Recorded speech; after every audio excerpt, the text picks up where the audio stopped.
के जेना चलते हमारी पिटाई भइल।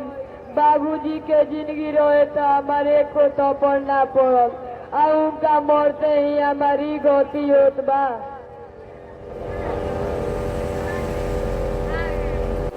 अरे शोभा तू बैठल करू, तोहर तो बड़ी तेज बुखार बा। का बताई सौरभ, हम गिर गई रही, जेकरा चलते हमार बुखार लाग गइल बा। शोभा हमार माई बाबूजी अपन घर से निकाल दिलन जा और सब कुछ हिना गइल। शोभा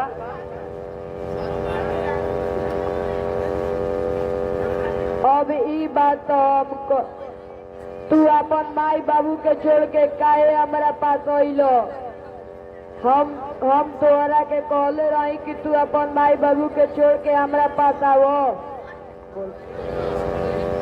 हम सब समझ गनी शोभा कि तू का कहत तारू।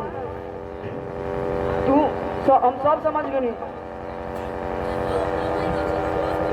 तू ठीक समझत बारो सौरभ, ये तो संसार के नियम हो कि समय के साथ सब आदमी में परिवर्तन आ जाला। हमहू ये काम कइले बानी।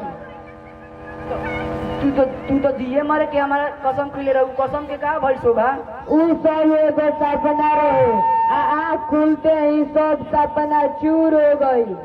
तो का ई तो तोहर मांग में जौन सजन बा उहे कोनो सपना ह? तू जवन समझो एकरा के। तू हमार दिल के इतना बेरहमी से तोड़ दे, कबो चैन से ना रहू शोभा, कबो चैन से ना रहू। तो अभी कवन हम चैन से बानी। हम सब समझ गए शोभा, हम सब समझ गए। हेलो, तू हमारे से प्यार ना किले रहू। हम बल्कि सोचले रहे कि गरीब के पास रुपया पैसा ना होला, बल्कि जिगर बड़ा होला। बाकी तोहरा पास कुछो नहीं के शोभा, कुछो नहीं के। अब हम जात बानी।